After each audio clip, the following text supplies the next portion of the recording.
আজকের আমি বানিয়েছিলাম ক্রিসপি পটেটো অ্যান্ড চিজি। এটা খুবই টেস্টি এবং দারুণ লাগে খেতে। আচ্ছা, বিকেলে স্ন্যাক্সের জন্য বানিয়েছিলাম। প্রথমে আলুটাকে ভালো করে সেদ্ধ করে নিয়েছি, তারপর হাতে হাতে ম্যাশ করে নিয়েছি। কুচনো পেঁয়াজ দিয়েছি, কাঁচা লঙ্কা দিয়েছি। আচ্ছা, তারপর পরিমাণ মতো নুন, চাট মশলা, একটু সয়া সস আর তন্দুরি মশলা, আর আমার কাছে মিক্স মশলা ছিল সেটা দিয়েছি। পরিমাণ মতন ঝাল অনুযায়ী ঝাল দেবে, তারপর জিরে গুঁড়ো দেবে আর একটু তেল দিয়েছি, সর্ষের তেল। সব রকম দিয়ে কর্নফ্লাওয়ার দিয়েছি যাতে আলুটা টাইট এবং খুব সুন্দরভাবে মাখানো যায়, তাই একটু কর্নফ্লাওয়ার দিয়ে খুব ভালোভাবে আলুটাকে মাখিয়ে নিয়েছি। মাখিয়ে নেওয়ার পর হাতে তেল মাখিয়ে নিয়ে আলুটার মাঝে আমি এখানে চিজটা ভরে দিয়েছি। তারপর যেরম ইচ্ছে শেপ দাও, আমি লম্বা শেপ দিয়েছি। লম্বা শেপ দিয়ে তারপর এটাকে এক একটা করে প্রত্যেকটাতে চিজ দিয়ে মাখিয়ে নিয়েছি।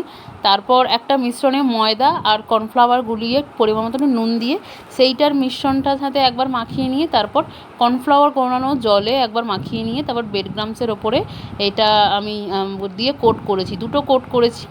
এখানে ডিমও দিতে পারো, আমার কাছে ডিম ছিল না তাই আমি ডিমটা আর দিইনি। ডিমটাও দিলে ভালোই হয় কোটটা।